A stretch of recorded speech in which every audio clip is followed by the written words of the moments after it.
when you do, the mandala offering, right? I've noticed that after finishing the offering, right? Idam Guru Rana Mendalakam Neya Taya Me. And then you do it like this, right? Right? It's very nice how you do it. But I just want to let you know that this is not necessary. I've noticed that in the West, that after making the mandala offering, then people do it like in a very, as if it's almost like a mudra, like after the mandala, and then you go very, you do it in a very nice way. But this is not like protocol, So after the mandala, you can just go like that, right? It need not be like you need to do this mudra, right? The Anjali. So that's because I see one person doing that, and then everyone thinks, oh, he does it that way, so maybe this is the way to do it, that after this, then you have to do it like this, just sort of like what's the word? Yeah, to seal the deal or something, like you have to do this. So that's not necessary. But if you do it, okay, sure. But don't do it with thinking that this is how you have to do it, right?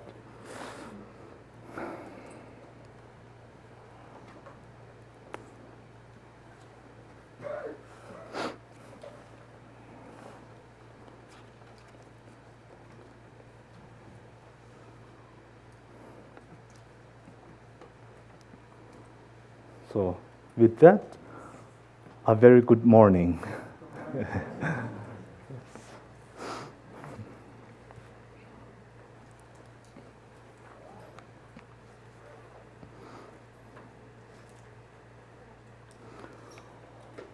So now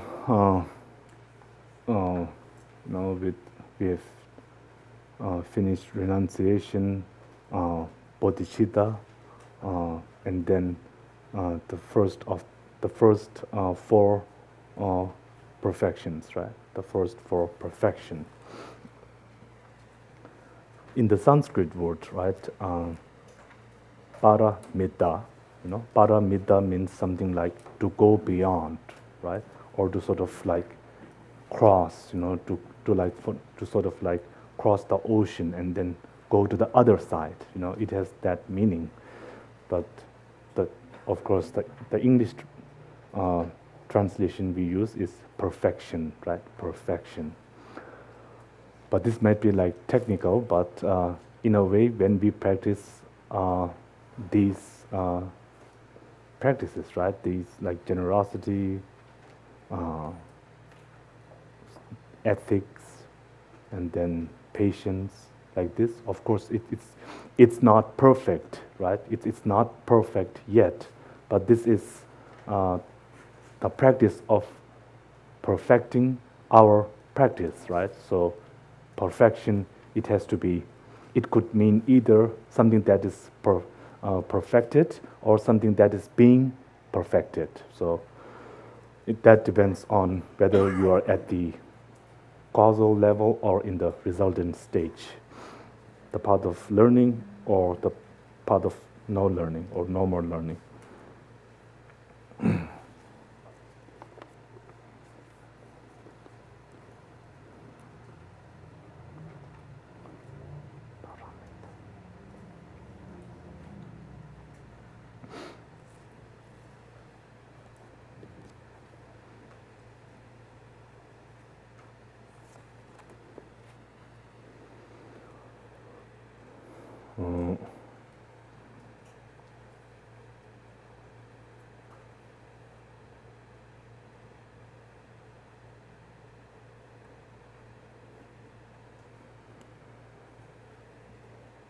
And with generosity, then it is said that is encouraged more for lay practitioners, right? More for lay practitioners, because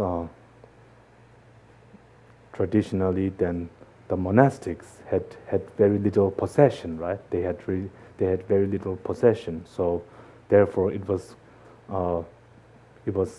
easier for the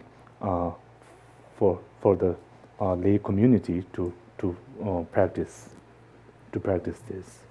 So this is therefore put first, and it is also easier. The order of the sixth perfection is that it goes from like relatively easy, and then it becomes more difficult, right? It becomes more difficult.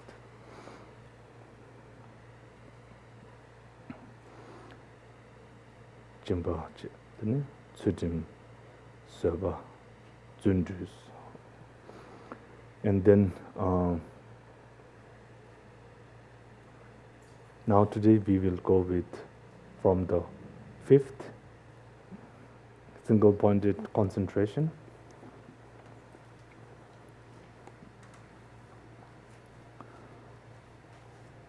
So, verse 19, meditative concentration is the king wielding power over the mind. If you fix it on one point, it remains there, immovable, like a mighty Mount Meru.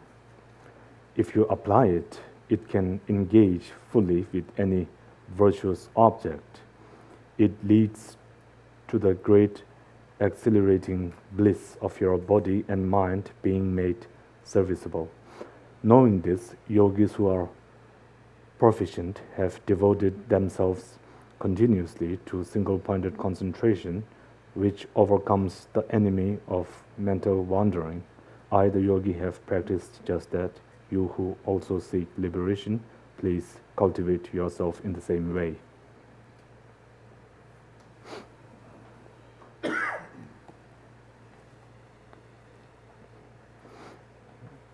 I think with this reference to Mount Meru, I think we also went, I think like in some of the previous sections, they use a mighty Mount Meru, as if there are many Mount Merus, right? A Mount Meru. So, like in Buddhist cosmology, then Mount Meru is like at the center, is the center of the universe, right? So there's only one Mount Meru, so there really is no need for a mighty Mount Meru, as if there are many Mount Merus. So that's just something not really important, right? I just wanted to point it out. And Mount Meru is always used as an example of a very stable, immovable object, right? Mount Meru. So we use this example that, which is also this concept of Mount Meru is not only uniquely, it's not like a unique Buddhist idea, but also shared with the other non-Buddhist schools of India, right? So there are many common paths or shared concepts, within the contemplative traditions originating from India. So I think they must have influenced each other, through the centuries. So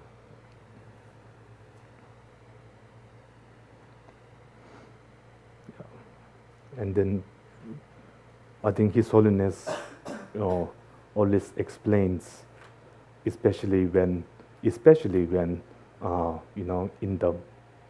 in the scientific dialogues, and that His Holiness says that when it comes to this subject of cosmology, then modern science are the pioneers, right? And that it seems that His Holiness then doesn't give like the ancient cosmology much importance, right? So there is definitely a purpose in that. But of course, like when we offer mandala, we always, talk about the golden foundation and, the Mount Meru and all that.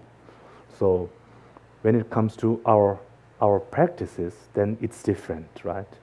When we are thinking in a scientific way, when we are thinking about how the world exists, our universe, then we have to be realistic, right? But when we are doing our practice, and then I think thinking like this, it also has a certain benefit, right? Because it's easier in a way when you can like sort of picture it in this way. It's very figurative, right? Whereas science, which really, analyzes everything, then if you think like that, then it wouldn't be very practical, right? Like how can you say that like in just in one verse? How can you like sort of fit the endless universe in just one verse? And then at the end of all that, if you try doing that, then you might get a little exhausted, right? Like endless universe like that. So we try to really like sum up everything and then have like just a few planets or just a very big thing in the middle, and then try to include everything in that picture, right? And with our mandala, it's the universe is not really the important thing. What we are offering is our virtuous actions that we have committed in the 3 times. So this is really what we are offering, but in the appearance of the universe, right? So the universe itself, whether it exists exactly as far as how the ancient cosmologists see it or not, is not the issue. That's not the big picture here, right? It's really offering the positive qualities that we have accumulated, that we are accumulating, and that we will accumulate in the future. So that's what we are really offering. So I don't think that is such a big so just in that one verse, I don't think it clarifies on that. So just to that is just like, yeah. Anyhow, with the first 4 paramitas, then it seems even though they are practices, mental practices, they are very physical, right? The practice of generosity, and then ethics, right? Ethics, and then patience, right? And joyous effort. They seem to be maybe physical.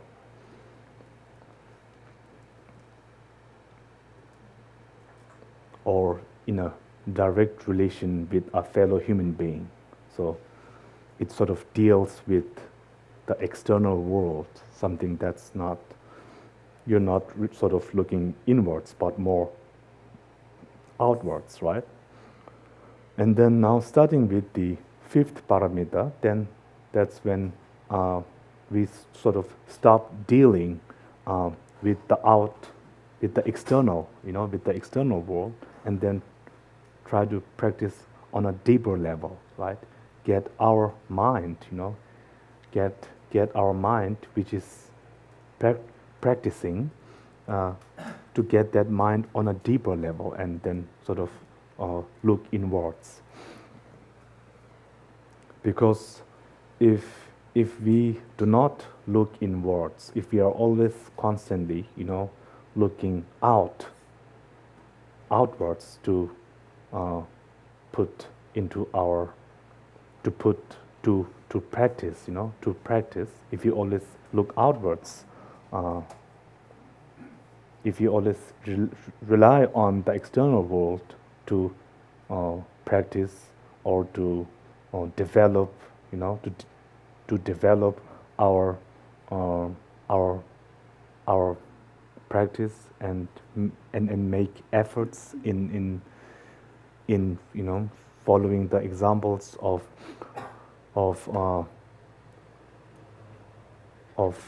great beings, then there is some limitation there, right? There is some limitation. At one point, then we become limited, yeah? As in the case of practicing generosity, you can, of course, help one sentient being with financial matters or, saving them from starvation, etc., right? But you can then try to do that with 2 people, or then 10, or 100, or 1,000. But how long can you, for how long can you do that, right? And for how many beings can you really do that? So there are certain limitations in those practices, right? And if this practice then have this limited nature in their outreach, then with such a practice, then by relying on such a practice solely, then how can you realize your full potential? How can you unlock the full potential of the mind? How can you do that if you have to rely on something that's so limited? So that's why we need to go beyond these limited practices, even though they are very practical and that they really directly, benefit sentient beings. But there comes a moment when you have to go beyond just doing these very practical works, right? These practical ways of dealing with fellow sentient beings and so forth.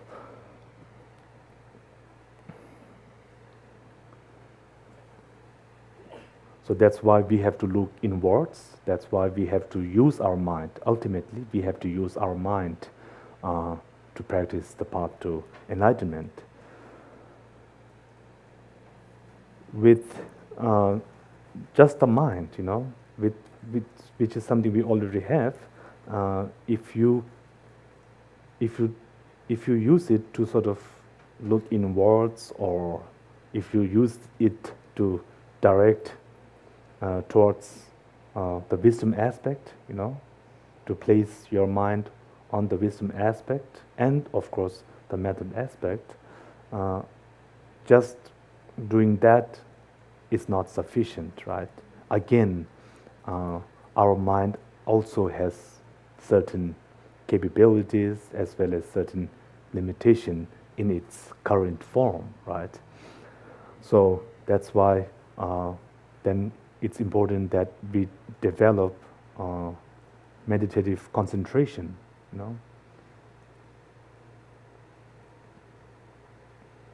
Without single-pointed concentration, then,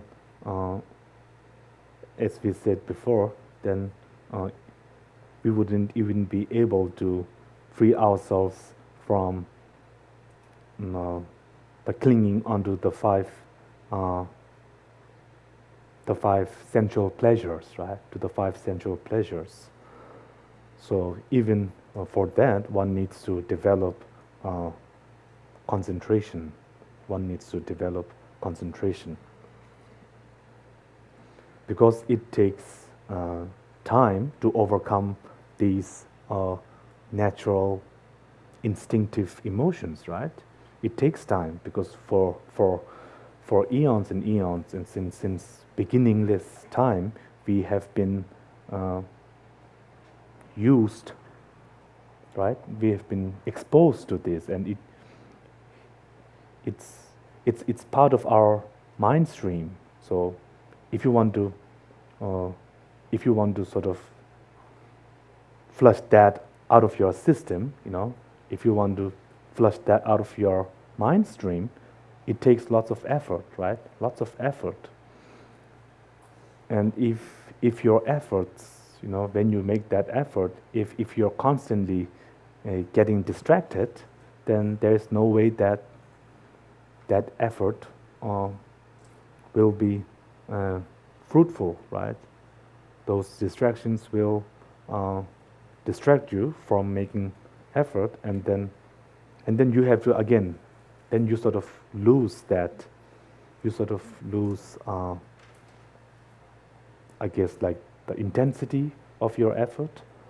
So this is why developing meditative concentration is considered so important when overcoming our instinctive, the negative instinctive emotions, right?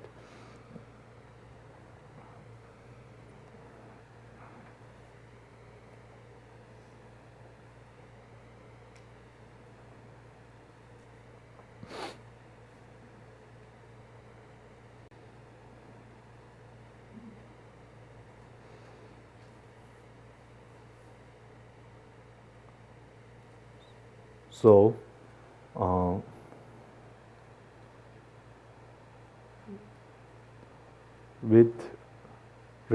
regarding single-pointed concentration, then, as we said before, there are, there are procedures. There are procedures that you have to follow if you are serious about developing that concentration, developing that level of concentration. So generally, when we think of meditation, of course, one of the first things that come to mind is that posture, right? The posture of meditation. The posture is very important.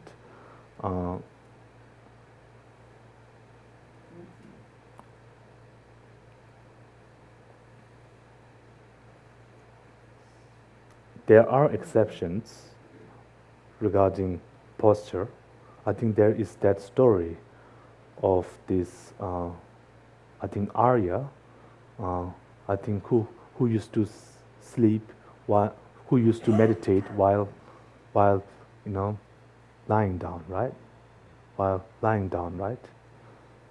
So there are certain exceptions, but generally, then we usually have the 7-featured Vairocana position, right?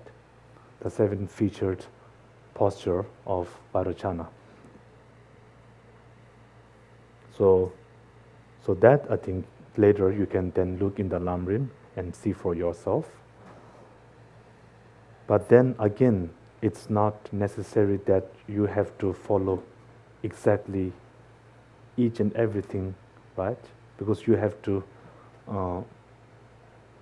it has to accord with your physical condition, right? For example, one of the features is sitting cross-legged, right? Cross-legged, either full lotus position or half lotus position, right?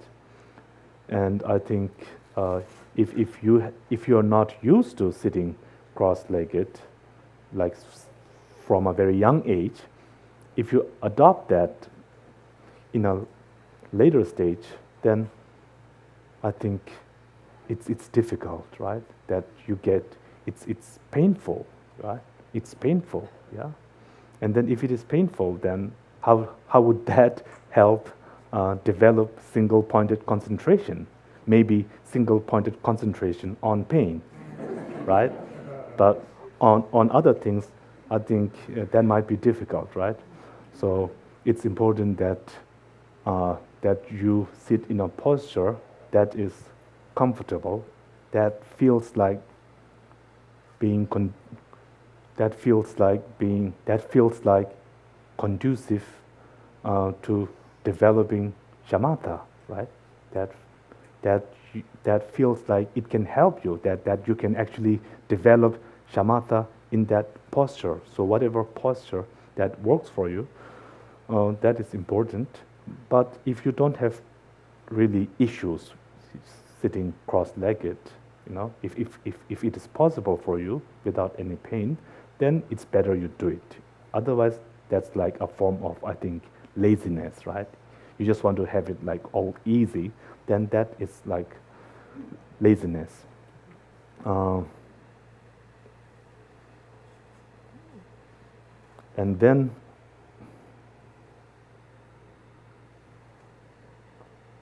also, I think, the right hand in the left hand and doing like this.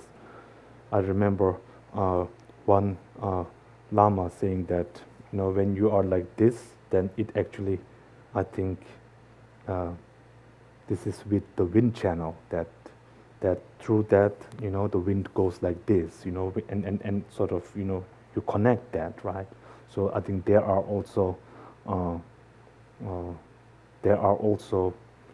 if you go into deeper tantra, then there are significances for those postures. So since they have a significance, since there is a purpose in doing that, then if you don't have any physical issues taking those postures, then I would recommend that you do it as per the Lam Rim.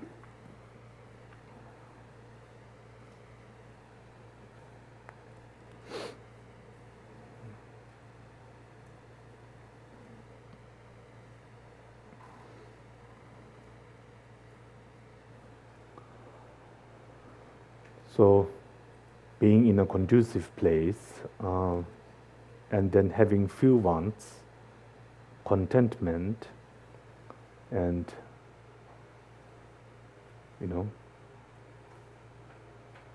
ethics,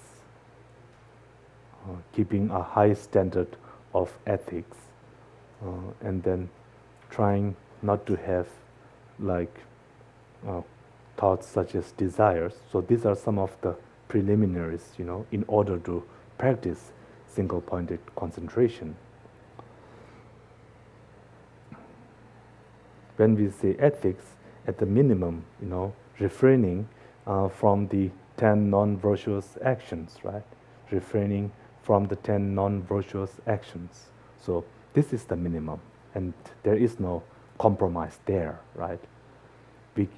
We cannot say, oh, if you cannot do it, then maybe refraining from 9 is okay, or 8, or even 3, there is no compromise here.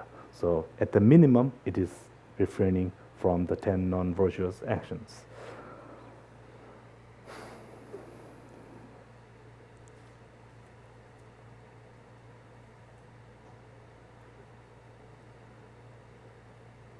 Why? Because if you engage in the 10 non-virtuous actions, then how can you develop single-pointed concentration, right? Because you're not even able to sort of control yourself on a superficial level, right? On a physical level, on a verbal level. If you cannot do that, then how can you develop? How can you develop concentration when that requires you to have a certain level of control on the mental level?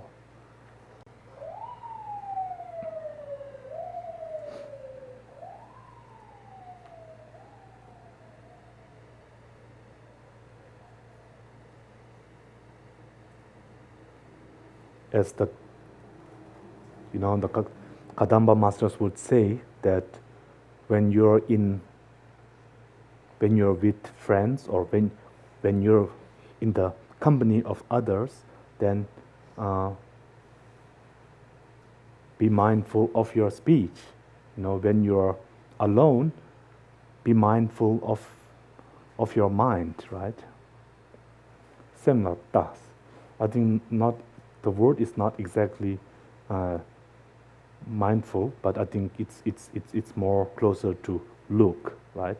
So when you're in the company of others, look at your speech, right? When you are alone, then look at your mind. So this is I think a powerful reminder. It really, I think, it's very practical, right?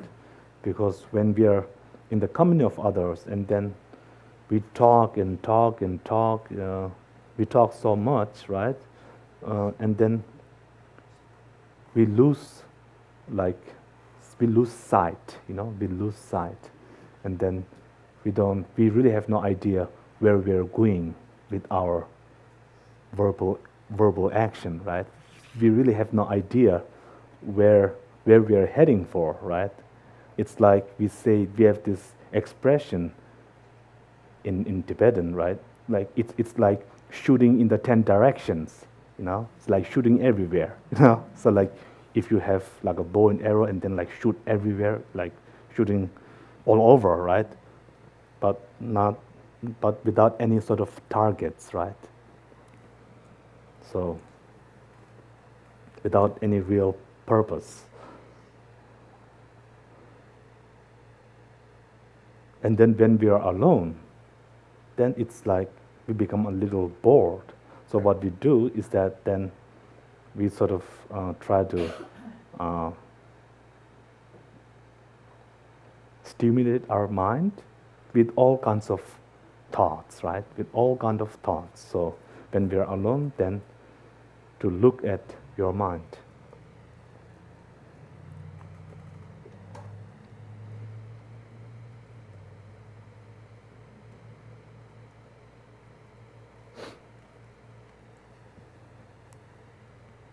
And then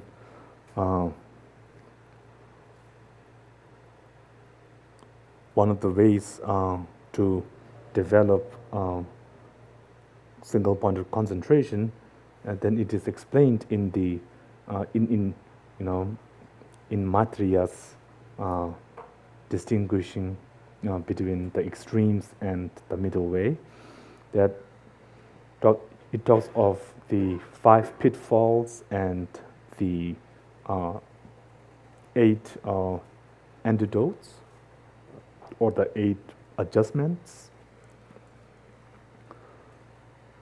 The 5 pitfalls are laziness, right? The first is laziness, then forgetting the instruction, and then dullness and chingwa. Chingwa is dullness, and maybe gyöba. Gyöba is it excitement? Sometimes I think in that Mahamudra text, I think the translator Alex Burson, he uses, I think, like mental flightiness. I think that was the term that he used. But in other translations, I think they use like excitement, right? Excitement, right? So yeah, so that's 3, and then non-adjustment and readjustment. So these are. Oh, sorry. Now, did I make a mistake? Okay, I'm good. Okay, so these are the 5 pitfalls, right? These are the 5 pitfalls. So the 5 pitfalls are laziness, forgetting the instruction, dullness and excitement, non-adjustment and readjustment. These are the 5 pitfalls. And then for the first, laziness, then there are four antidotes to that. There are four antidotes. So the first is seeing. First is, I think, faith, right? The first is faith. So faith due to seeing the good qualities of single-pointed concentration. This is the first antidote to laziness. Then the second is yearning and wishing for single-pointed concentration. And then the third is perseverance in seeking single-pointed concentration. And then the fourth is the result of single-pointed concentration, which is meditative suppleness. So these four are the antidotes to laziness. So first, you need to have like a faith, right? So faith in this context, it means that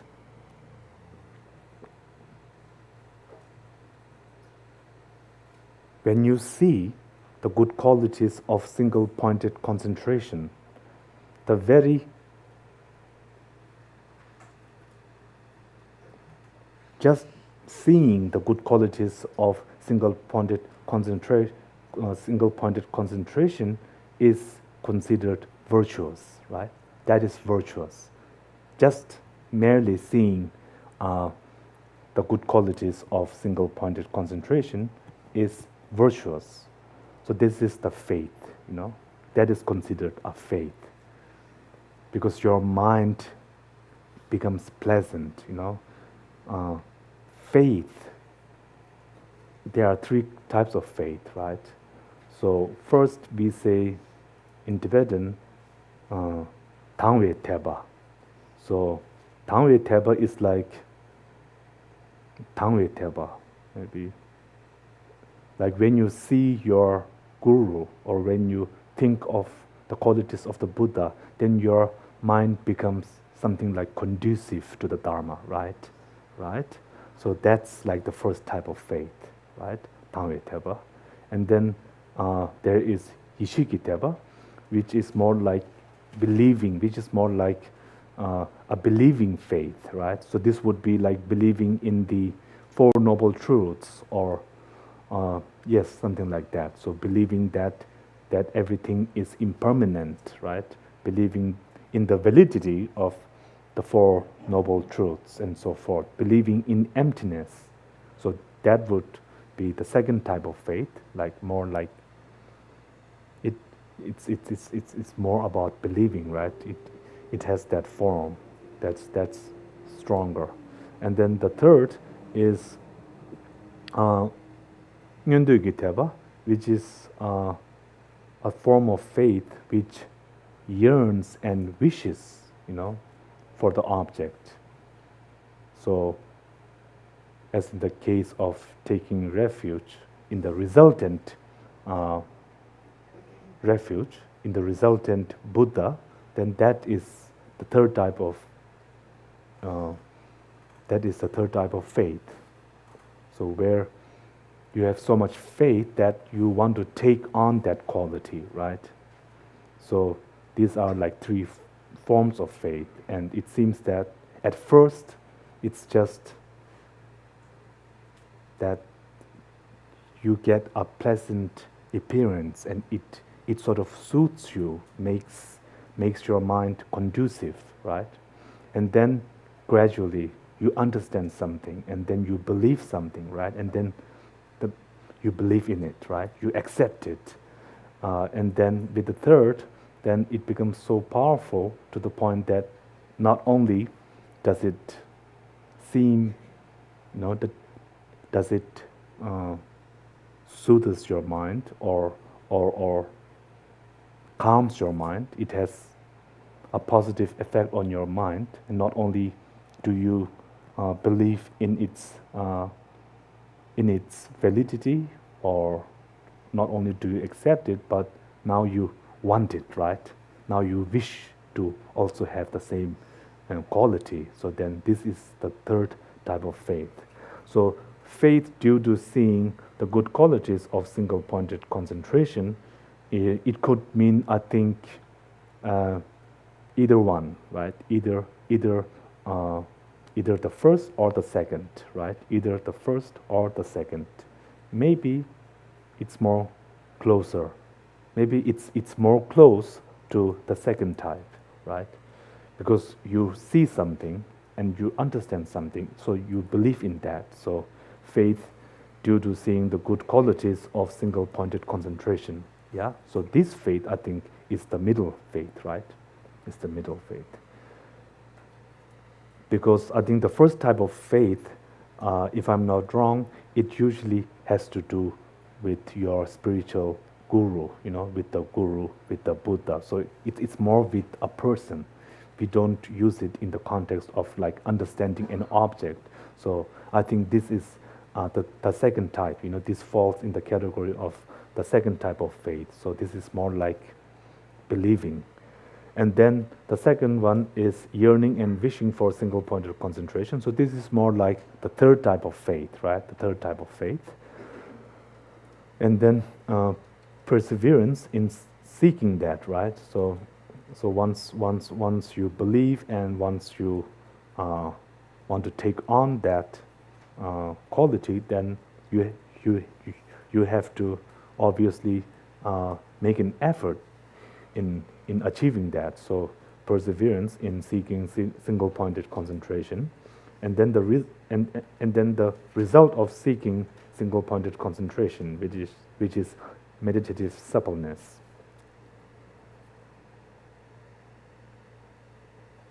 Yeah. So the first 4 of the 8 antidotes are antidotes to laziness, right? And then with the second pitfall, forgetting the instruction, right? So forgetting the instruction means forgetting the meditation device or the object of your meditation, right? The object of your concentration. So if you forget that, then that's forgetting the instruction.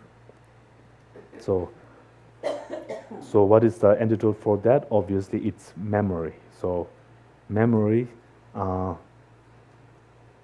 it explains here.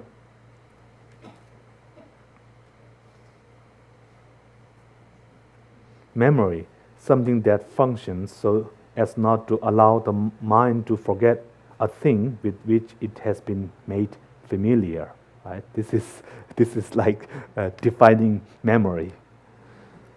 But if you don't have good memory, then what's the point? You forget the definition, right?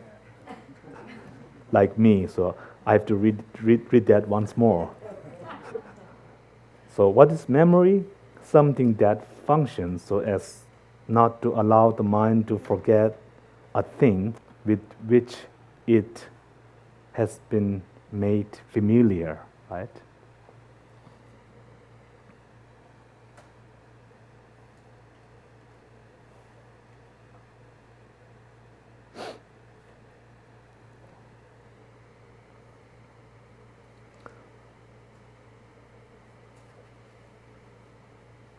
And memory has 3 properties. First, that it must distinguish its object, right? It must distinguish its object. The second is retention, So this is the function of memory, retention. And then the third is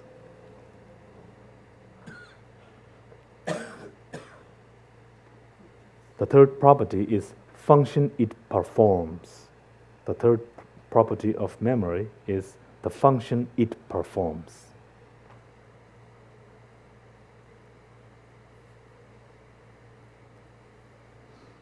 It explains the mind is made not to stray or unfocused from the object it is directed toward.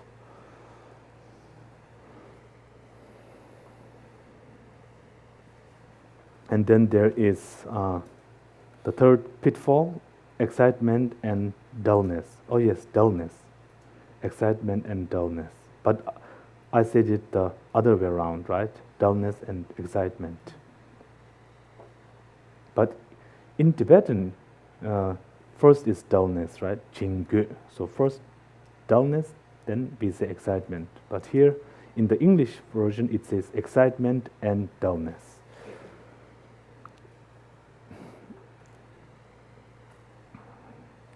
Jinggu. So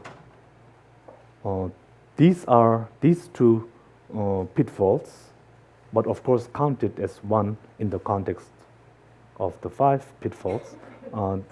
Dullness and excitement, they are what's really obstructing us. They are what's stopping us, from having this level of single-pointed concentration. Excitement and dullness, yeah? Dullness and excitement.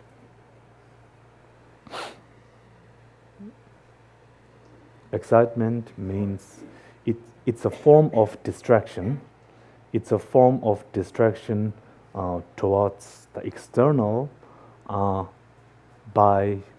primarily by way of attachment. Right? This is how we explain excitement as. So not all forms of distraction would be considered excitement. For example, if one is distracted from the meditation device or meditation object by way of, let's say, ignorance or anger, then that's not excitement, right? That's not excitement. So then it is clear that what really obstructs gaining single-pointed concentration is not ignorance, nor is it anger, but desire, right? So there is a very strong connection there.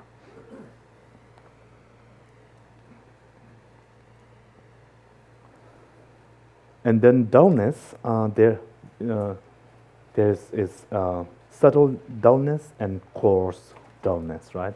Subtle and coarse dullness. So coarse dullness is when you are meditating and when you have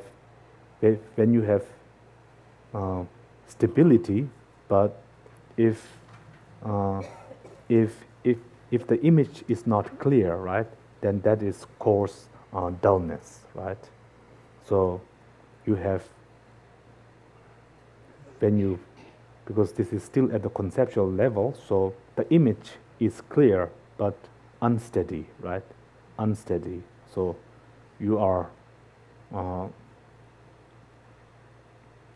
still being distracted in a way, right? It's changing, right? It's changing. It goes on and off like that.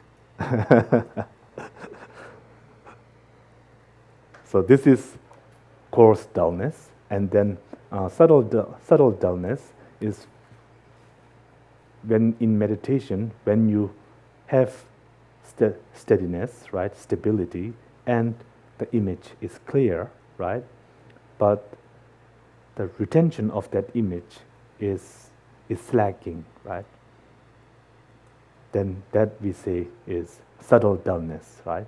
And this dullness, we say, then there are like caveats attached to that if you're not careful, then you could mistake that for single-pointed concentration because of its similarity, because of its similar nature to single-pointed concentration. So here, retention, having intensity in retaining the image is really the differentiating factor between subtle dullness and single-pointed concentration.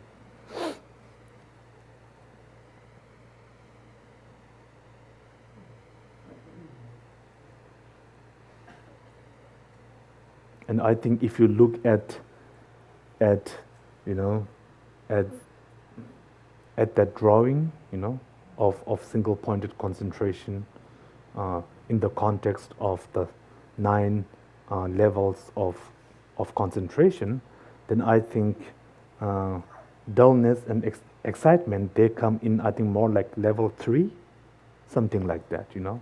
Yeah, it doesn't begin right from level 1. So even I think they are like given some importance, right? And then only like from the 3rd level would they really sort of then start to affect you. Up till that point, then this is not really in an issue, because you're not very good at placing, right, in the beginning. So this is really not an issue. But I think it comes from something like level 3.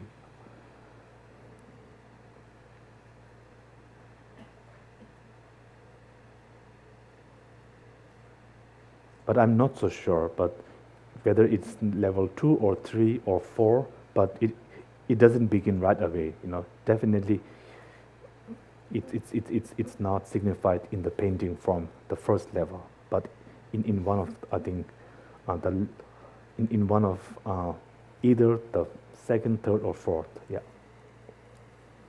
So this we have to look at the painting, you know. We have to look at the painting. That painting is very good, you know. It's sort of really what's the word? It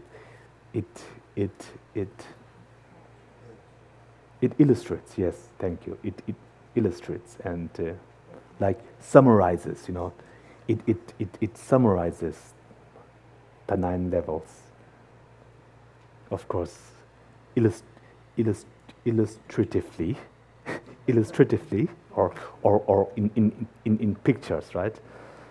So this is very good.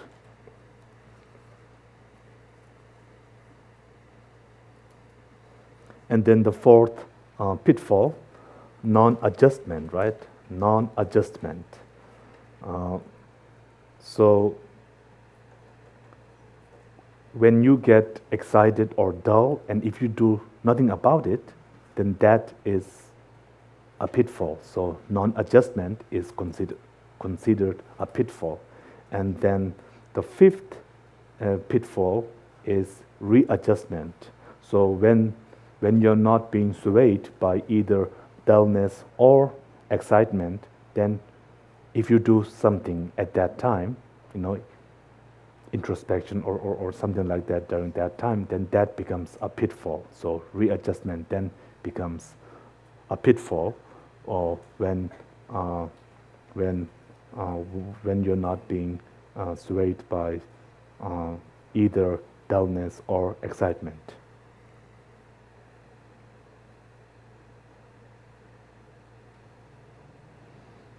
So using this as like the basis for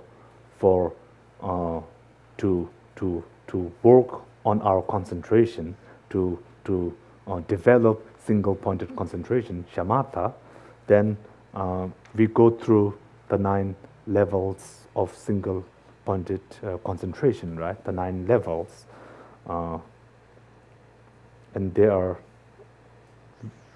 explained very clearly in liberation in the palm of your hand, and also how we have to achieve, how we can achieve these mental states through utilizing the 6 powers, right? Through utilizing the 6 powers. Kiran Fonre, distant.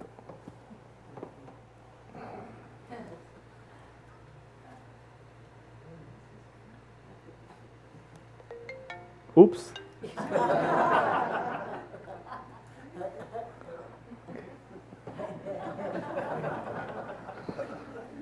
So we were talking of memory, right? Memory, retention.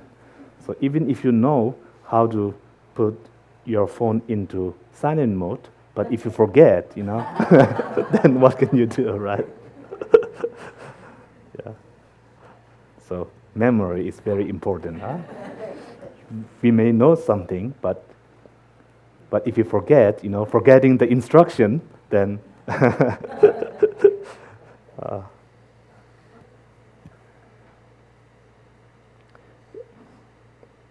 yeah. So the ways to achieve the 9 mental states or the 9 levels of concentration by way of the 6 powers, and then there are 4 types of mental process. So these are, I think, very important. That to gain like a theoretical understanding of these methods, then you will be able to then only you need to then sort of practice it, right? You know everything in theory. So I think this in the liberation in the palm of your hand, it explains very clearly, in a very I think not using very technical words, but really clearly. The Lamrim Chenmo, Rinpoche's great extensive Lamrim, of course, also touches on all these things, right? On all these forms of practices. But Rinpoche gives a very extensive, takes a very extensive approach, right? So sometimes it may be a little difficult to process all that information. So liberation in the palm of your hand, then beautifully summarizes. It really presents everything, the essence of all those practices, using few words as possible, right? I mean, when you think of what you need to do to develop single-pointed concentration, then these days how people, they say, I'm practicing mindfulness, or I meditate, or like, but then they think that mindfulness is something that you can sort of like pick from the tree, right? Like that you can just pick mindfulness and then concentrate on that. But if you do that, then you can never really develop mindfulness. If you want to practice mindfulness, then you need to go through the prerequisites. You need to go through the prerequisites, and you just cannot sort of like dive into it, right? I mean, beginning with ethics. Ethics plays a very important part in all these higher states of mind. In developing any higher state of mind, you always need to really watch out, and be mindful of your physical and verbal actions. This is very important. And without having a very good base in ethics, then there's no way that one can develop these higher states of mind. It's not just by purely hoping for these higher states of mind that you will be able to somehow that they will just like pop up in your mind. That doesn't happen, right? So you have to like, what's the word, like you say, like grassroots, right? Grassroots, so like you need to begin with ethics. You need to begin from there and then build everything using that is the foundation of your practice, right? Ethics. Ethics. So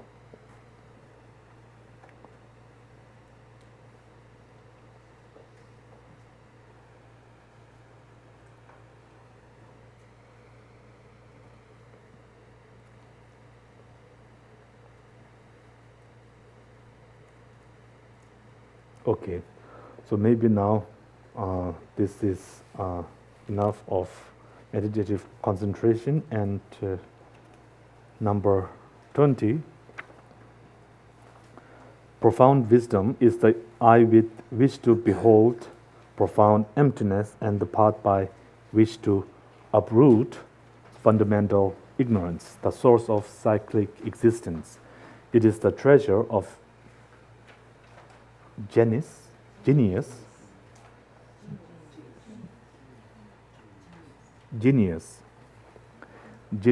praised in all of the scriptural pronouncements and is renowned as the supreme lamp that illuminates the darkness of close-mindedness. Knowing this, the wise who have wished for liberation have advanced themselves along this path with every effort. I, the yogi, have practiced just that. You who also seek liberation, please cultivate yourself in the same way.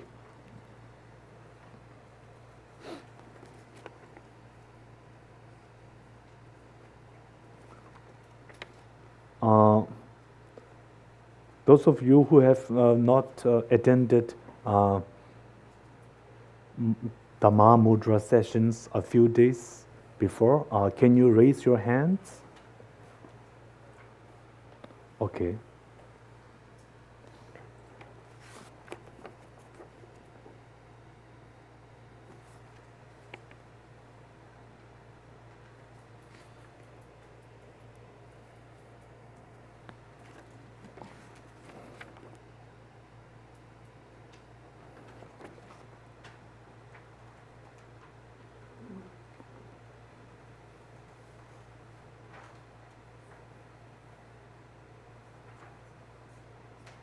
Close-mindedness, I think, refers to ignorance, right? Close-mindedness here, I think, means ignorance.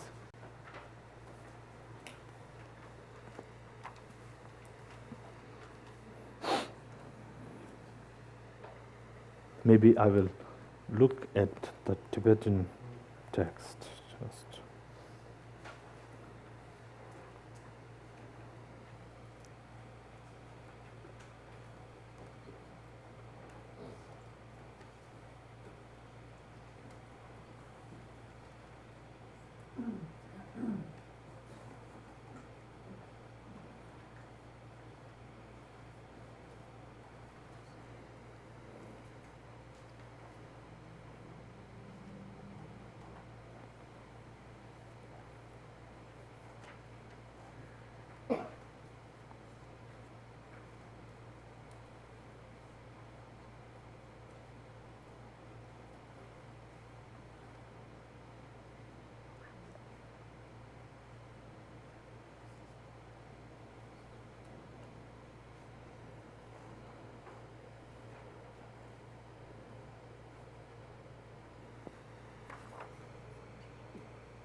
Okay, yeah. There's another word for ignorance. So the word for ignorance in Tibetan is, I think, marikpa, right? Marikpa. In Sanskrit, I think it is avidya, right? Avidya. So vidya is to know, and avidya, yeah, is to not know. So marikpa in Tibetan, and the Tibetan, and another word for marikpa is timuk. So timuk is translated as here close-mindedness. No, close-mindedness.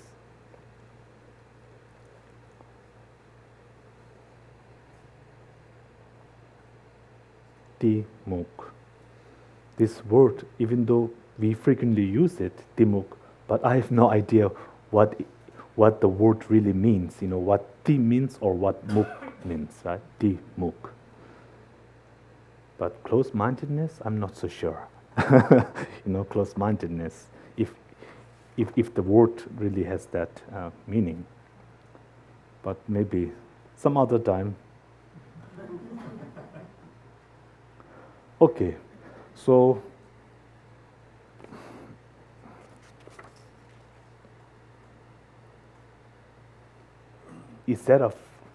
that's a form of procrastination, right? Some other time. Isn't that a form of laziness? Cop out, yeah. That's more like it. So, but I think it makes sense, right? Close-mindedness. What do you think? It's good. You can get some feeling out of this close-mindedness. It makes sense. Okay, good. Well, except you don't normally think of darkness. Yeah, I thought it was darkness too. Normally. Oh. Mukpa is closely related, but the Tibetan word that Jeremji uses is timuk. So it's not mukpa, but of course closely related. Yeah. Muk. Timuk. But the Tibetan word to differentiate between the muk as in timuk and muk as in mukpa is very difficult, One is ma and one is ma, right? So we have that tonal, the tones. It's a bit like Chinese, ma and ma. So muk and muk. So if you don't have that tonal language, then it's very difficult, If you don't have those tones, difficult to pronounce. Maybe equally difficult in understanding for all, but if you at least with some language, it's more easy, right, to pronounce, right? But maybe equally difficult in understanding in all languages. Momo. What? We understand Momo. Oh yes.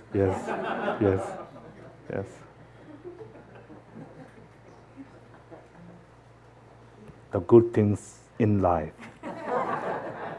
Right. Yeah.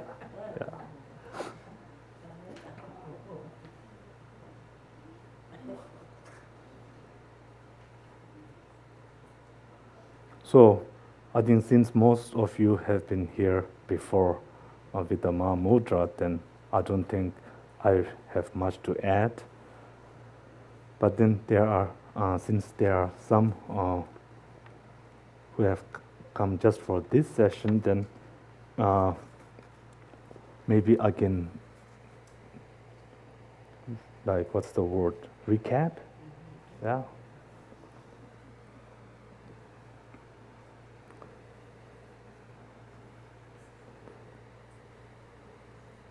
But okay, so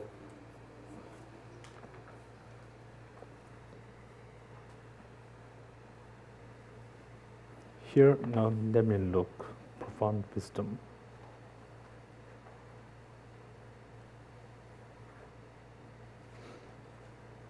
Okay. Normally, when we talk of the 6 perfections, right? Number 5 is single pointed concentration or shamatha, and then number 6 is insight, wisdom, or vipassana. Yeah, this is the Sanskrit word, vipassana. And in Tibetan, we use the word tong, right, for number 6. And vipassana, by itself, I wouldn't say is a wisdom aspect. Yeah, vipassana per se need not realize emptiness, right? It's just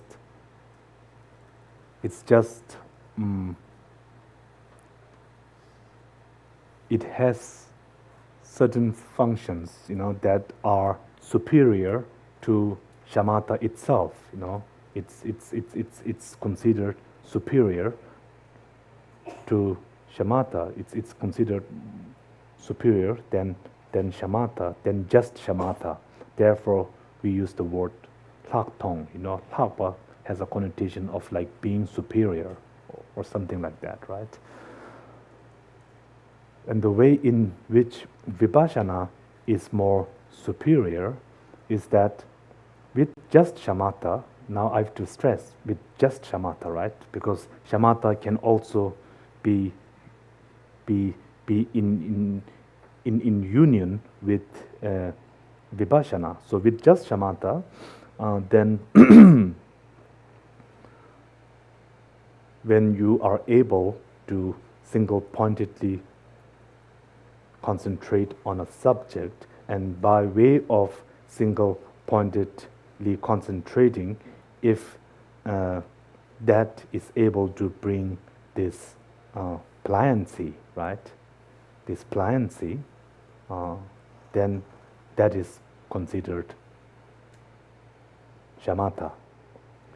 Now, at this point, if you analyze on the object, then just by analyzing on the object, you are not able to generate pliancy. Yeah. So when you are able to generate pliancy not only by single-pointedly concentrating, but also through analysis, then that's when you generate vipassana, Lakthong, right? So that's why it's considered superior than shamatha, because shamatha can only generate pliancy by primarily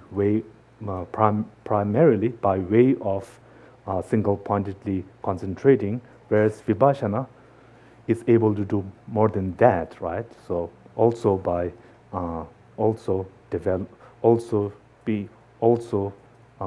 being able to have pliancy by way of analysis. So this is the main difference between shamatha and vipassana. So this we can explain this without really talking about the object, that without really talking about the meditation device. So the meditation device for both these two practices can be anything, right? It can be an image of the Buddha. It can be the 16 aspects of the Four Truths. It can be just impermanence. It can be maybe breath. It can be your breath. It can be emptiness. So the object, it's really up to the meditator to choose which object to develop shamatha and vipassana. So this is the main difference between shamatha and vipassana. But so normally, then shamatha and vipassana, it's considered common to both the Buddhist practitioners and the non-Buddhist practitioners. By itself, yes. But then in the context of the 6 paramitas, then of course, when you say Lakthong, when you say wisdom, then it usually means in the context of realizing emptiness, right? In relation to emptiness. So therefore, it's explained from that viewpoint. And it is said that the 6th paramita is really what gives the meaning of paramita to the first 5, right? To the first 5. And I think it's one sutra. I cannot remember the name of the sutra, which states, which gives this example of, of like 5 blind persons being led by a guide, So the 6th paramita is like the guide, and then the first 5 are like the blind people, because they don't really see the ultimate nature. So in that regard, they are like blind, and then the guide, the 6th paramita, then guides them to enlightenment, right? So by virtue of the six paramita, then the first paramitas then also become paramitas. They become a practice of perfection.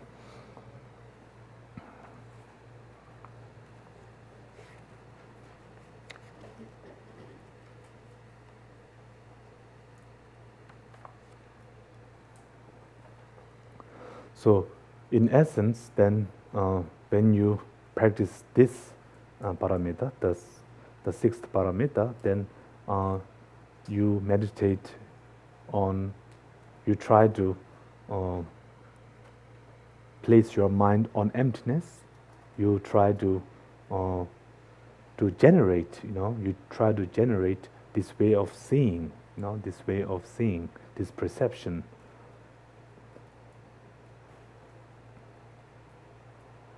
So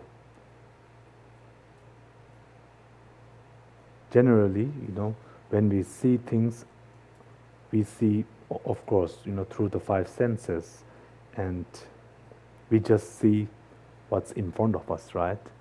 But if you look, if we analyze, then that's where emptiness comes into the picture.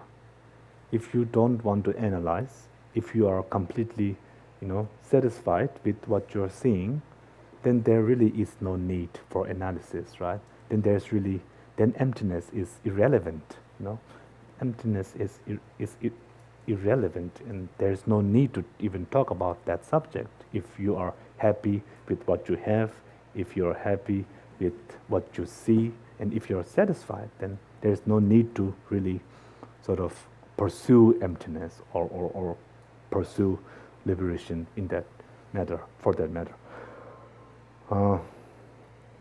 But if you want to, yeah, if you want to analyze, if you want to dissect, if you want to see things on a deeper level, then emptiness becomes relevant, right? That's where you reach. That's by not being satisfied by just mere appearances, and then trying to look for that, trying to find that essence that we see or that we sort of project, if you try to see that, where that really exists, on which part of the person or the object, if you, by way of this analysis, then at the end, there is really no substantial thing out there, right? You cannot find it. You cannot find it, and that is emptiness, right? The absence of such existence is emptiness. And why is this relevant? Why is this important for our practice? Because emptiness, through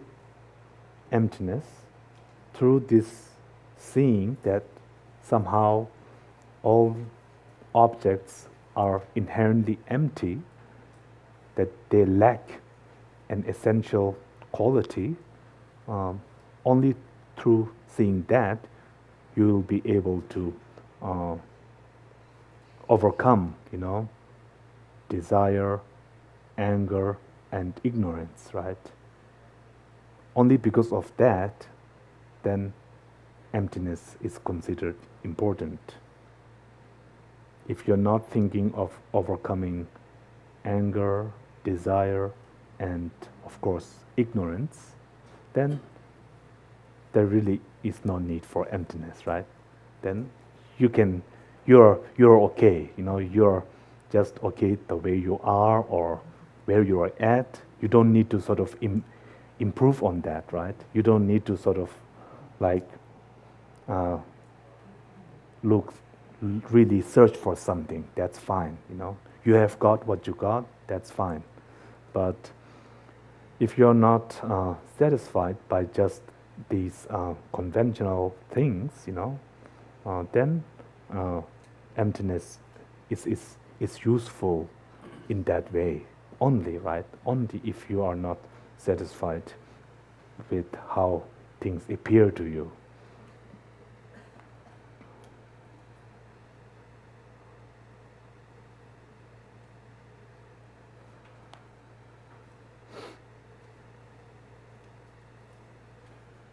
Oh, it's almost 11:30. Okay, so we have, I think, one more verse.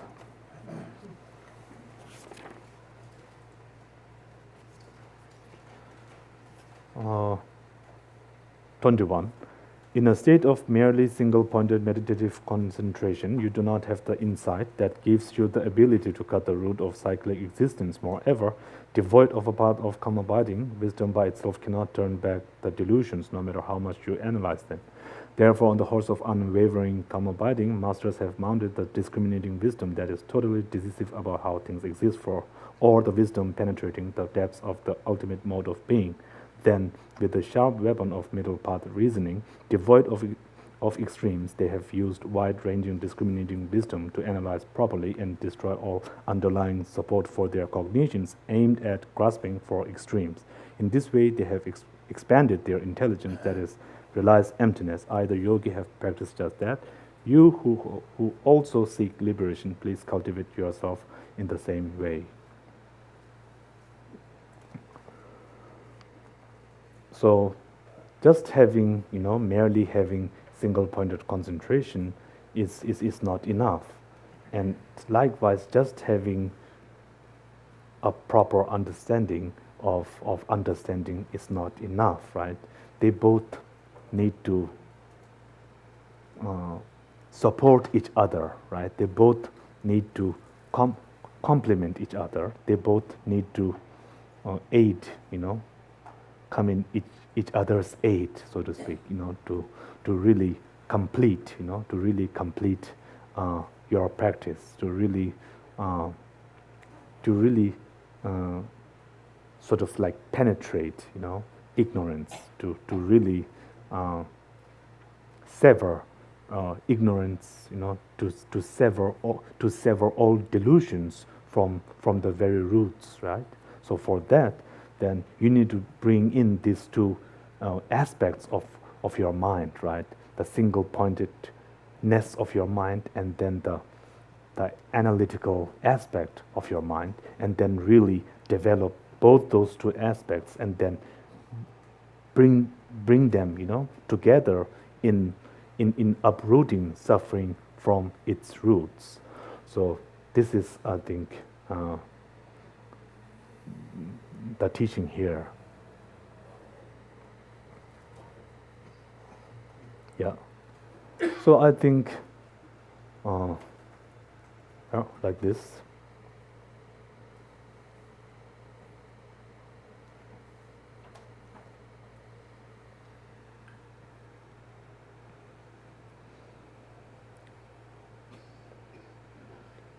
Regarding shamatha and vipassana, we have the basis for that already, right? We already have a certain level of single-pointedness. We already have a certain level of analysis, right? We have that potential. I mean, not only potential, but we already have a mind that can do, you know, that can analyze, that can concentrate, you know. So it's just a matter of perfecting that, right? Perfecting that. It's just a matter of developing that, right? So it's important that when we think of like shamatha, you know, vipassana, that we should not think of them like there are some very high things out there, and that we need to do all these things so that we can then achieve those qualities, but rather our approach should be that I already have single-pointed, I have this single-pointed capability, I already have this capacity to concentrate. I already, and I also have the ability to analyze, using by way of logic and reasoning. I also have this certain capacity, right? We all have that. So now I want to work on those two qualities and then sort of, tweak and like develop and improve them further. So this, I think this should always be our approach, not to sort of disconnect ourselves, from those qualities, but rather it is something that's very real right now, that we have the mind, we have the quality that becomes that, right? That becomes that. So not something far away, but it's very close right now. We are so close to achieving shamatha and vipassana. All it takes is effort, right? All it takes is dedication. All it takes is really giving this much importance and taking it seriously. That's all it takes. If you take your practice seriously, if you take, shamatha seriously, if you take vipassana seriously, then what can stop you from achieving that, right? So this is very important, and this only comes, if you understand the benefits of having generated shamatha and vipassana, as Rinpoche had explained here. Then we first need to know, we need to know why, right? We need to know what is the purpose of that. So I hope that we can all work towards that, to firstly by sort of keeping our behavior in check, being mindful of our behavior, having sound ethics, that's very important. That's the ground, that's the foundation. Without it, then nothing can be built, right? Nothing can be built. Nothing can be built. The mansion of shamatha and vipassana, they have to be built on the foundation of ethics, right? Without it, then it's not possible, right? So when I say like taking this seriously, then I think if you take it seriously, then there's no question about whether one must take vows or not, whether one must refrain from the 10 non-virtuous actions or not, right? It starts to make sense when you think of refraining from the 10 non-virtuous actions and then shamatha and vipassana. If you put them together, then it starts to make sense. The person that I think I made some references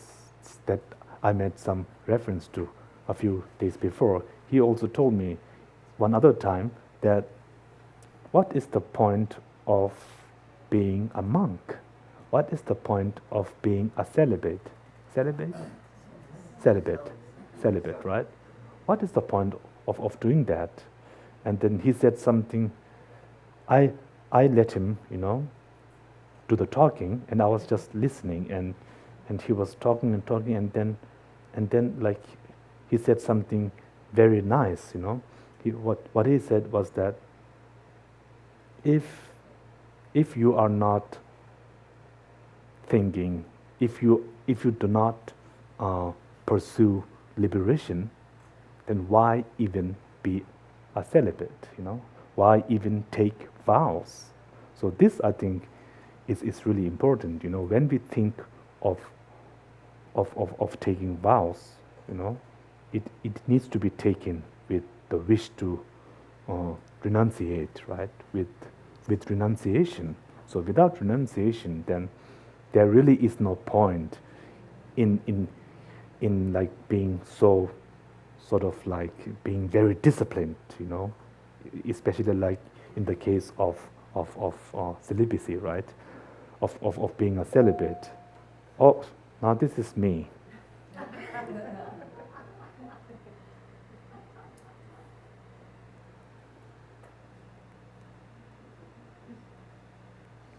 Okay, so now I think I should stop, and maybe we have some questions.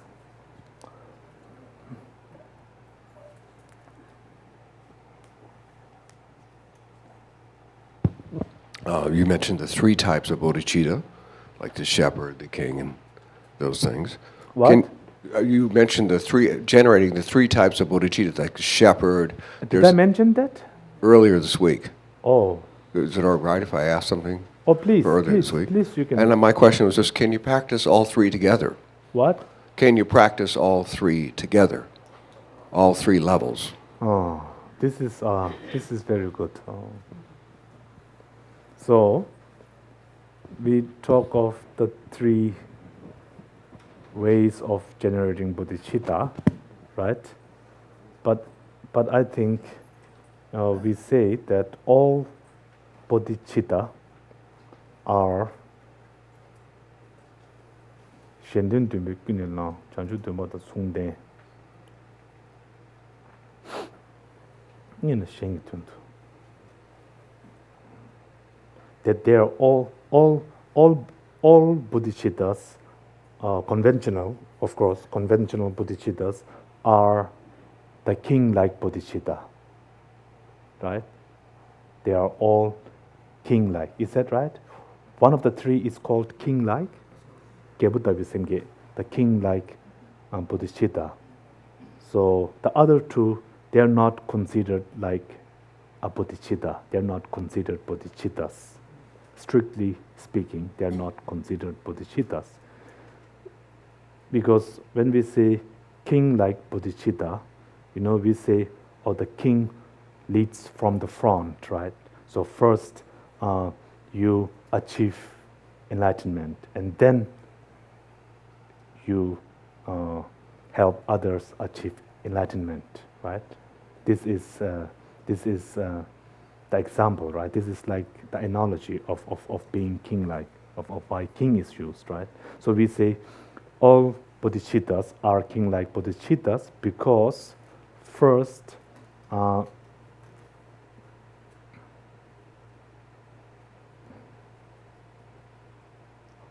you 1 minute. Shendun dumbe kunin lang.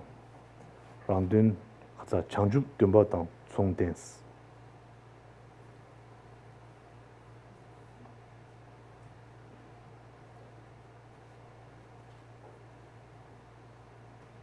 What was the other two?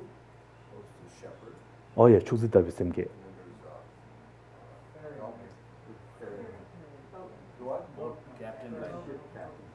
Captain and king. So as an example, like during the day I'm on the road. 축지다 비sem게. Now.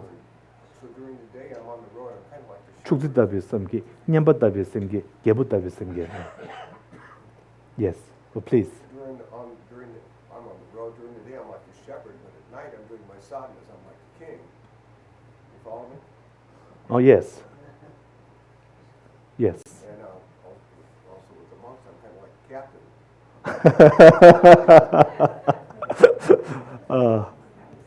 So you have all three types of bodhicittas. Well, I'm attempting it. That's so beautiful, that if you can generate bodhicitta in all these different ways, you know. That's I really appreciate that, Lobsang. Thank you. Thank you. So if I'm doing the shepherd, then sometimes I feel like I'm inferior. You know, I should be doing the king. You know, Well, some people in meditation all the time, they don't do that. They're not gathering up the beings. Okay. Oh, So some sounded like the lower one sounds inferior to the king. what? The shepherd sounds inferior to the king. It's stated in the text, the king is superior. But the shepherd like Bodhicitta is in no way inferior to the king like Bodhicitta, right? Oh, I don't know. I don't think so. Okay. These three Bodhicittas, they're all equal, right? Yeah, they're all equal. Yes, they're all equal. But I remember in the text, you know, that we study, I think they say that all bodhicittas are king-like bodhicitta.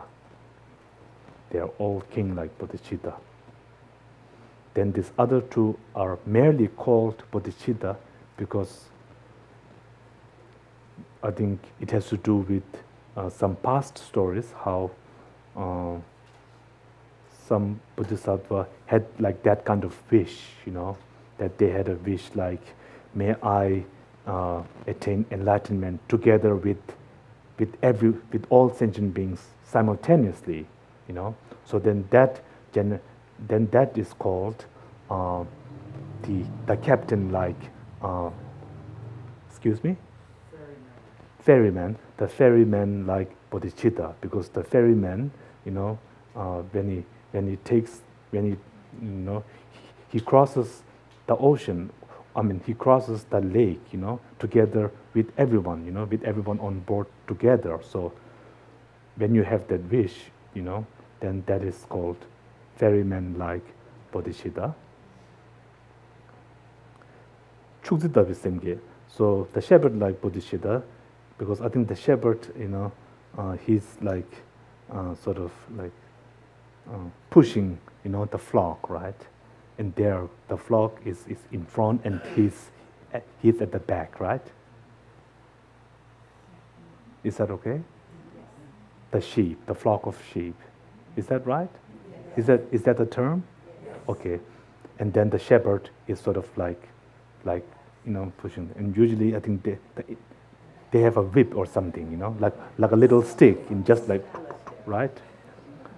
So they're at the back and then like that. So you know, if you generate in this way, thinking like, first I want to help all sentient beings achieve Buddhahood, and then once each and every single sentient being have attained Buddhahood, then may I also attain Buddhahood. So if you generate your mind like this, if you make this wish, if you make this aspiration, then this is called shepherd-like bodhicitta, right?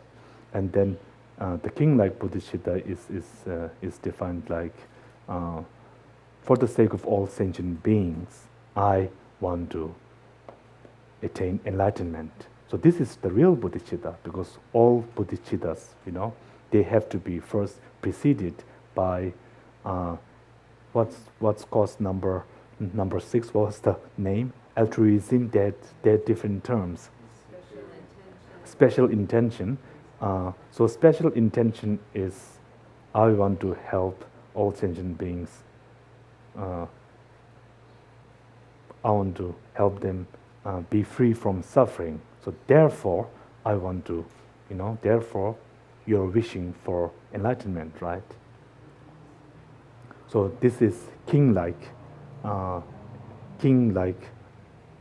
bodhicitta, king-like bodhicitta. So if I remember it correctly, then all conventional bodhicittas are king-like bodhicittas. Yeah. And then those three are usually differentiated by way of having a special aspiration, you know. Please.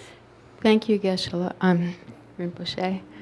I have a comment and a question. When you said start with, in relation to verse 21, you said start with what I have, and that is so empowering because to think it's more like peeling the onion. I already have it. I just have to be serious and practice, and I appreciate that so much. Thank you.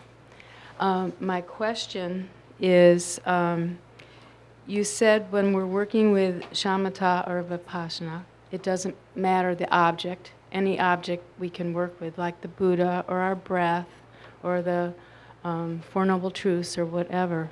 Is it important, once you pick an object, to always stay with that object?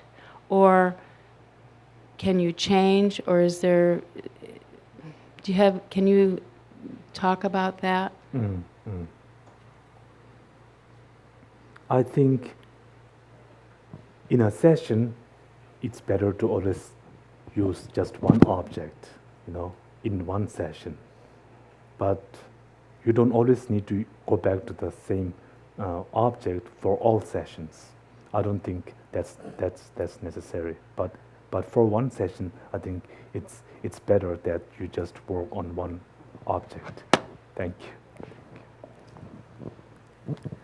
I have the mic, so I'll pass it on to you, John, next. Rinpoche, so I just wanted a clarification of the fifth paramita. Is it synonymous with Shine, or does it also include the Laktong, a special insight, with object other than emptiness? Is what synonymous? Is the fifth paramita, meditative concentration, is it synonymous with calm abiding or Shine? Oh, no, it's not. It's not. So does it include, what does it all, so it seems the way it's presented, it seems synonymous. Yes. But then you also mention Laktong without emptiness as the object. So does it include, is it that what makes it, is that included under meditative concentration? So what really,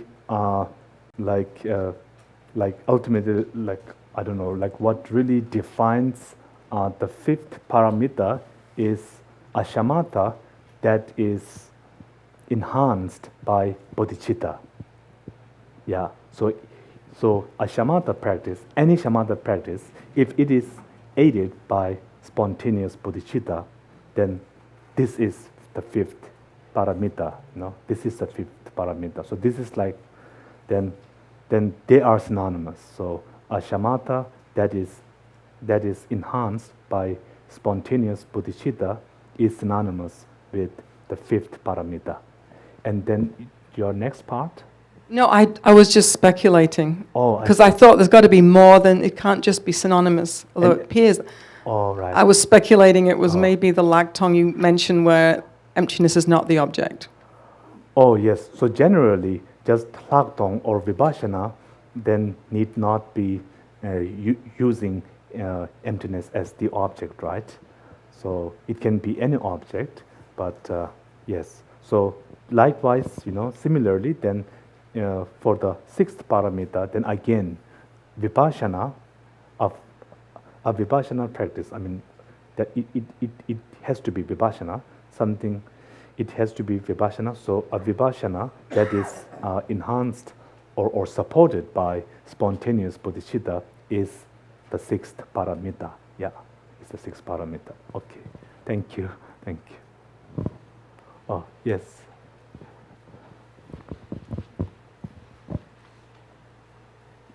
So, Rinpoche, you mentioned that when you generate pliancy by way of analysis, you generate pliancy, yes. by way of analysis. Oh, yes. This is Vipassana. Yeah. Can that pliancy be developed without relying on the shamatha? Can pliancy be developed without? The pliancy of analysis Oh, no, no, Can no, that- no, no, no. So that needs to be preceded by, firstly, shamatha. Yeah. Okay. So first shamatha and then vipassana. So that is set, right? The three trainings, that order is confirmed. So first ethics, then shamatha, and then vipassana. So yeah, pliancy. Yes. So Yes. the pliancy of that's accompanied with the bliss in shamatha, that happens also in latong. There's a pliancy and a Yes. bliss. Yes. Whenever you develop shamatha, whenever you develop Thakdong, vipassana, then that, Thakdong is also accompanied by a single concentration aspect, right? So you simultaneously achieve both vipassana and the union of shamatha and vipassana. Yeah. Okay, thank you. Yeah. Thank you, Rinpoche. This is a question from last night's teachings, and I'm just wondering if you might be able to give me some practical advice, because when you practice loving kindness, there are sometimes a situation or individual where it's so hard to do, which is why they talk about the enemy. And I'm thinking most specifically about, and I apologize to anyone here who may not agree with me, but it's my own personal experience of our president, who, from my point of view, is doing great harm to individuals, not only in this country, but throughout the world. And, there was a leader in, many years back who did similar harm, and it ended up in a war, right? So I'm confused by, so I can use Tonglen with this president, and that's helpful to me a little bit. But I'm just wondering if you can give, with someone who has such great power and can do such great damage to people. I guess what I grapple with is the mental practice, but then you don't want that to in any way diminish your activism in terms of trying to prevent damage that an individual's doing for whom you are trying to generate loving compassion, kindness. I really can't find my way in this, and I don't know if you have any practical instructions to deal with this. Thank you. I think it's important that when we approach a situation like this, to not really concentrate on the person who is causing all the harm, but rather to concentrate on the people that are being harmed. This is, I think, very important. So of course you are thinking about the people who are being harmed. Therefore, you don't really, the person who is causing all that doesn't appear pleasant, right? Of course, that is the case, but still, if you try to think more and more about the people that are being affected, then I think just by thinking on that fact alone, I think it can still help with your activism. Is that right? Activism, and of course with your effort to contribute to society. So this is something that I can offer. Okay. Yeah. Thank you, Rinpoche. I have two questions. Could you... Just excuse me. By saying that, I don't want to sound like someone who is defending Trump. Okay.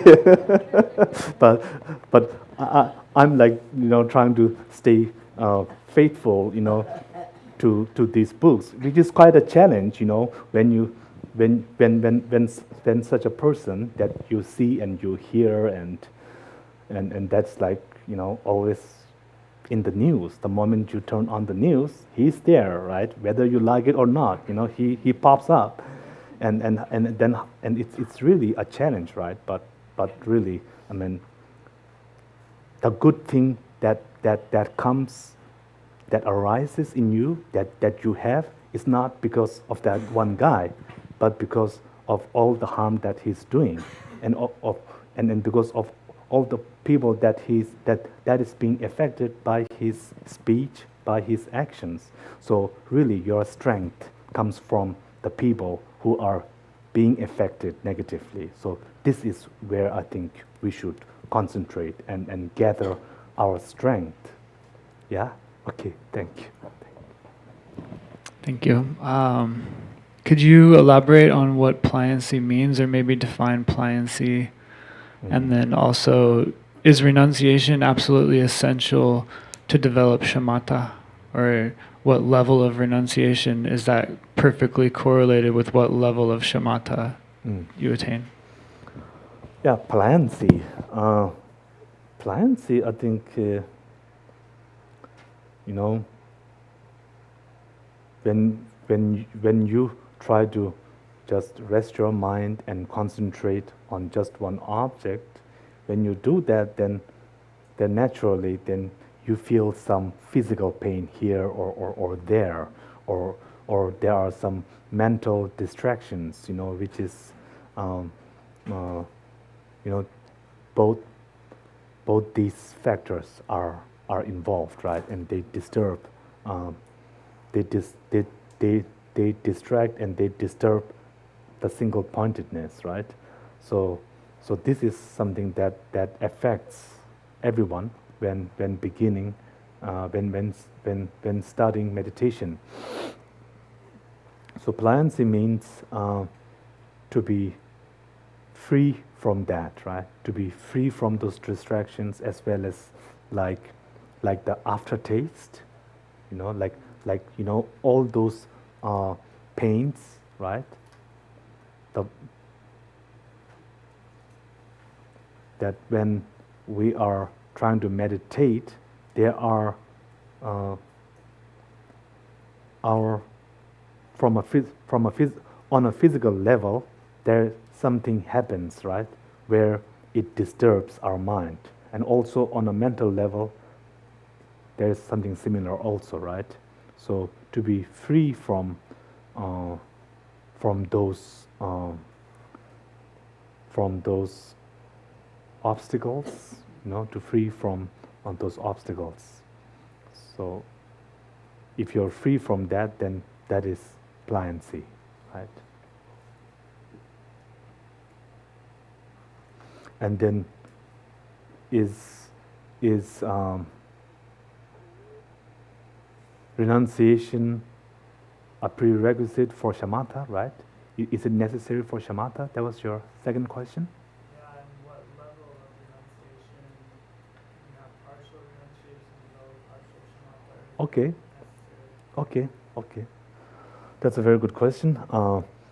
I think liberation, like in a strict sense, then we have to.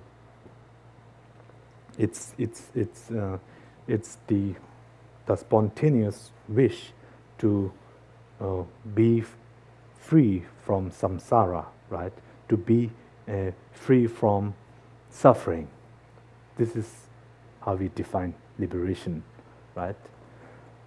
Of course, you don't need, this is how we define renunciation. You don't need renunciation in order to develop shamatha.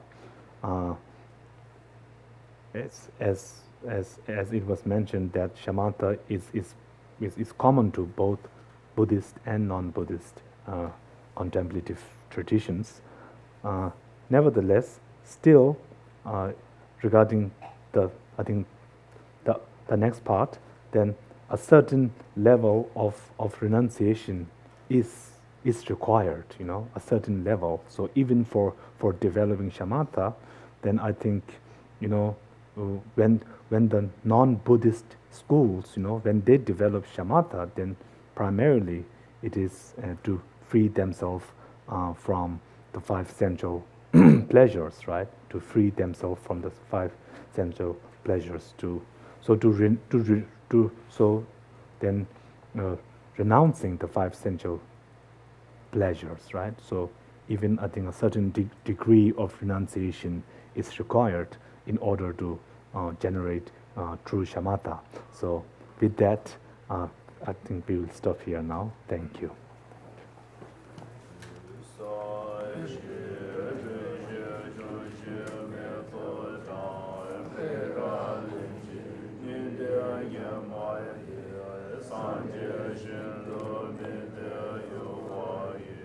Lord